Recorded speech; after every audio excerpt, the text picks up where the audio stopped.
Hello, everyone. I hope that your Sunday is going well.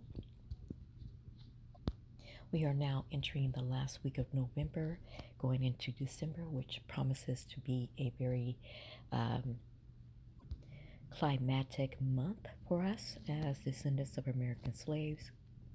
Today, I want us to talk about New Jerusalem and to start off slowly with envisioning the possibility of a New Jerusalem. So I'm going to go through some numbers. If we were to segment a state or a few states out of what is now called the United States of America, and to see if we could utilize these numbers where we can live in comfortably. Right now, the majority of true Hebrew Israelites, the house of Judah, were all compacted in small communities. They refer to them as urban cities. Many of us live in apartments or condominiums, or we live in the part of town that is not receiving much care, whether or not if we're in a duplex or in a home, we're just not given the best and available land. But in New Jerusalem, we will have ample space between one another in order to be with our families. And in such cases, the community will consist of familiar ties, since we'll have a lot of people being brought back to life through the resurrection process. But let's start off with the population of descendants of American slaves. Currently, we've heard the term of about 40 million, or between 30 and 40 million in America. The people in charge have been reluctant for decades to increase that number. But we've had scholars out there from our own community that have given an estimation regarding birth and death rates, and they state that we're probably closer to 70 million, maybe even more. And I'm going to go with that number. We're probably like 100 plus million. But due to white supremacy and racism, this would scare a lot of white people for the true number. I really don't care. So at this point, I'm going to do 70 million. And I'm going to go through 3 states: California, Washington, Oregon, and just go through the square square acreage, also the livable densities that we are currently under, and then just a tidbit of resources that each state has to offer. Now, this is a beginning. I'm hoping to make this a series just so that we can get an outline of as a people, what we should expect for New Jerusalem to give to us. So let's start with California, and in the acreage of California, this is the size of the land, so to speak. So California consists of 100 million acres.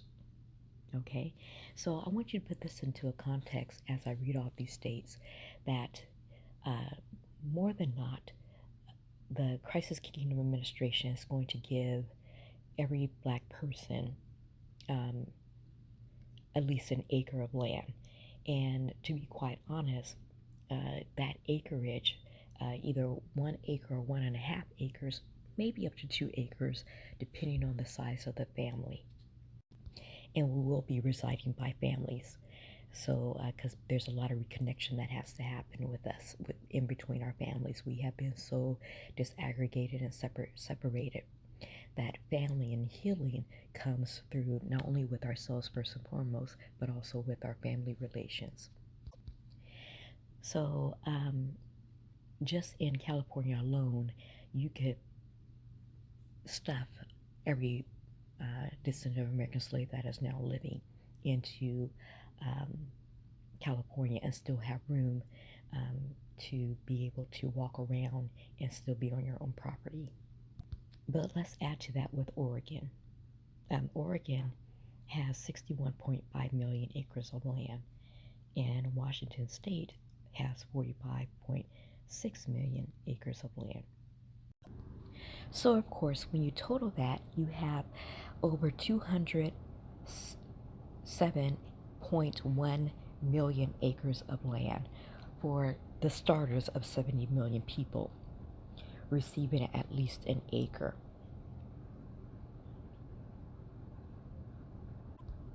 So I'm going to expand on that in a little bit, but I want to now go drop down to the population of each state. So in California, we currently have 40 million people on average. That's probably less due to the removal of illegal immigrants, but it is considered one of the most populous states um, in the United States. The next one, Oregon, has 4.3 million people, and so it's for its size is pretty sparsely populated. A lot of the land is agricultural, and between the two, you're probably going to have more white people in Oregon than what you would in California. California has a lot of black people in it. And then the last state is Washington, which the population is at 7.9 million people. So out of the three, California can host millions, but I would speculate because of the changes that are going to happen after we have been removed from the powers that shouldn't be, that it says in the Bible that the creator of the universe will open up the land, will bring fertile soils back into place. It will open up all the natural resources. So the way that we currently live right now, we are really packed in. And I don't really have to prove this to you because you can kind of look around and see how we're packed in. You can see that houses are close together, especially I'm talking about descendants of American slaves.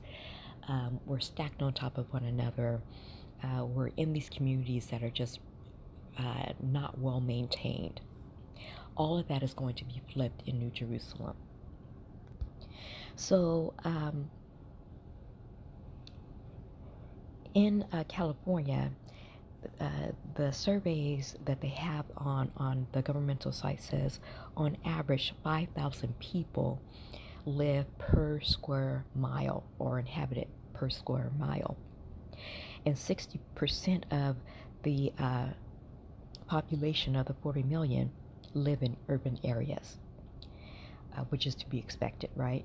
Considering the racial dynamic of many of these areas have been Hispanic, for one, because of the letting in. But at one time, we had a lot of black people in California, which, they have moved us out. But I want to go on. I don't want to get into that too deeply. In Oregon, we have 44 people per square mile. So if you can imagine, each of these people probably own their own land, and they probably have 1 or 2 acres of land. And then under one family or even under one person. And then the next one, Washington State has about 103 to 113 people per square mile. A lot of land out of these states for California, Oregon, and Washington is basically for agricultural regions, farmland. And if you've ever traveled up and down California, you can readily see this, that we're kind of packed into cities. You can go stretches of miles up and down California and see nothing but just acres and acres and acres of land as far as the eye can see. And it's even more so when you get into Oregon and Washington State. Now, the next thing I want to touch on is the agricultural use. Of course, I can segue into that. So 40% of the land mass of California, or 40 million acres, is used for farmland. Oregon is 26% of the land mass and that's 15 million acres that's used for farmland.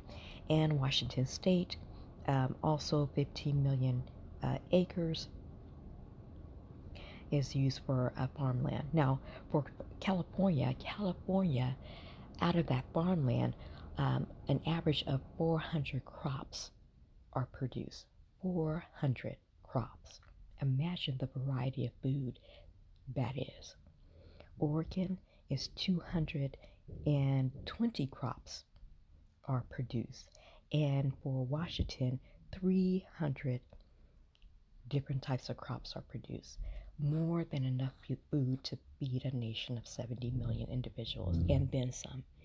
As you know, and please do know that all three of these states send many of their crops not only throughout the nation but throughout the world as well. So I want us to get into the mindset that in New Jerusalem, all of those crops will be to feed us.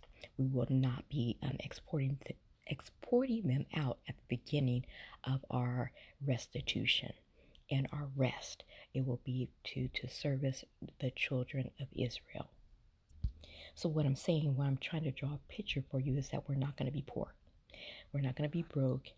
And we are going to, as the Bible says, and in other spiritual passages, that we will reclaim the land quickly.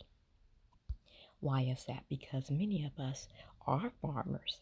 Many of us have history of farming. We just are not in the farming industry. We've been pushed out. I think of the silent generation, like and even the baby boomer generation, who had memories in their childhood and in their adulthood of living on a farm and cultivating a farm.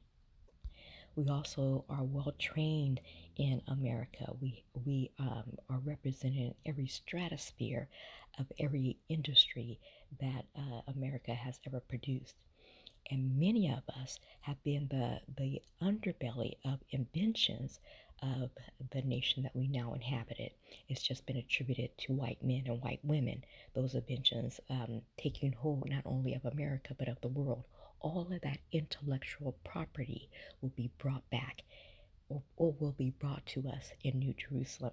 Imagine what is going to take place with land, with the crops, and with the people, the number of us, the true number of us gathered in, and with the intellectual property.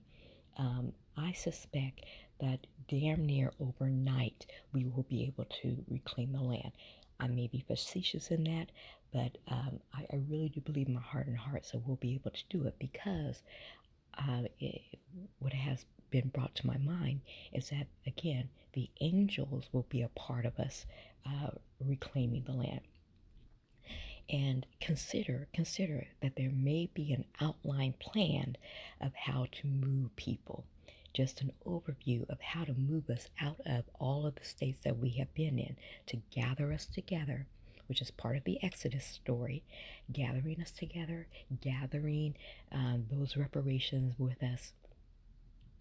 It's not so much as in paper dollar bills, but it's in the land. It's in the country that has that we have blood equity in, that will be reclaimed.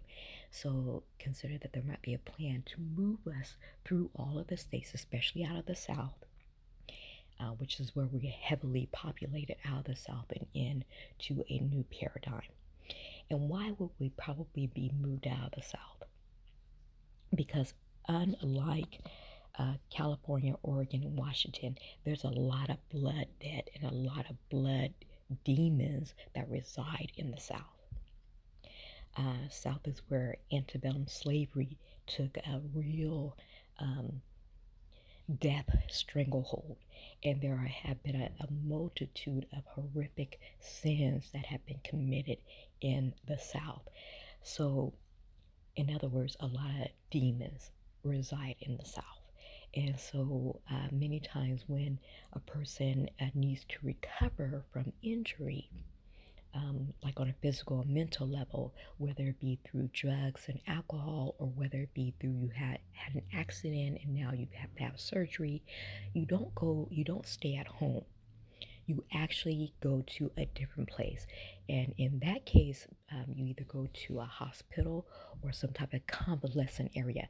But what I'm getting at is that you are moved out of your original location to a location that is set up for you to heal. And what I'm trying to convey to you is that Although California, Oregon, Washington, white supremacy is everywhere throughout the states. Many of these states were not known, quote unquote, as slave holding states. Yes, we had slave owners travel to these areas, and yes, there may have been one or two little spots of them, but for the most part, they weren't the antebellum South.